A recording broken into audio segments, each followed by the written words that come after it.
एका स्त्रीने कोर्टात सत्य सांगितलं, पण त्या सत्याचं एवढं भयानक सूड घेण्यात येईल असं तिला वाटलंही नाही. आरोपीने आपल्या पत्नीला फक्त साक्षी दिली म्हणून निर्दयपणे ठार मारलं. हायकोर्टातून सुटका झाल्यानंतर पत्नीचा शोध घेणाऱ्या पतीने काय केलं?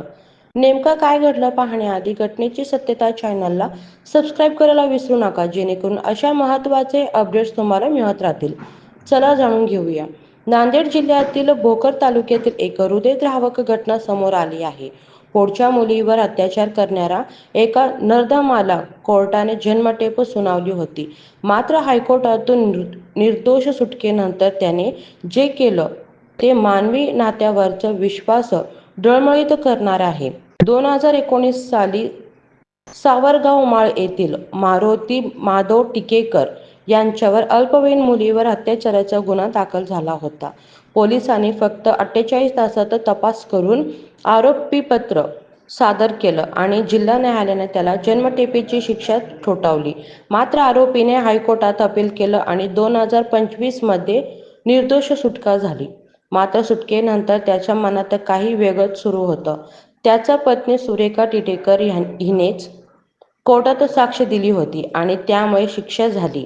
हा सूड मनात ठेवून तो तिच्याबरोबर राहायला लागला.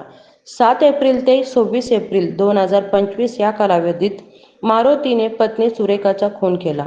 तिचा मृतदेह जंगलात फेकला. पोलिसांना 26 तारखेला अर्धवट खोपडी, हाडांचे अवशेष आणि तिचे वस्त्र सापडले.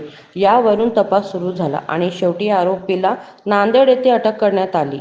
त्याने पोलिसांसमोर कबुली दिली, साक्ष दिली म्हणून मी तिला ठार मारलं. 5 पोलीस निरीक्षक अजित कुंभार आणि DSPचे अमोल आरे वार करत आहेत. आरोपीला 5 दिवसांची पोलीस कोठडी सुनावण्यात आली आहे. सत्य सांगणाऱ्या पत्नीला फक्त साक्षीच्या बदल्यात प्राण गमवावे लागतात. हे आपल्या समाजासाठी किती धोकादायक संकेत आहेत. अशा गुन्हेगारांना शिक्षा कधी व कशी दिली जावी? तुमचं मत काय आहे? कमेंटद्वारे नक्की कळवा.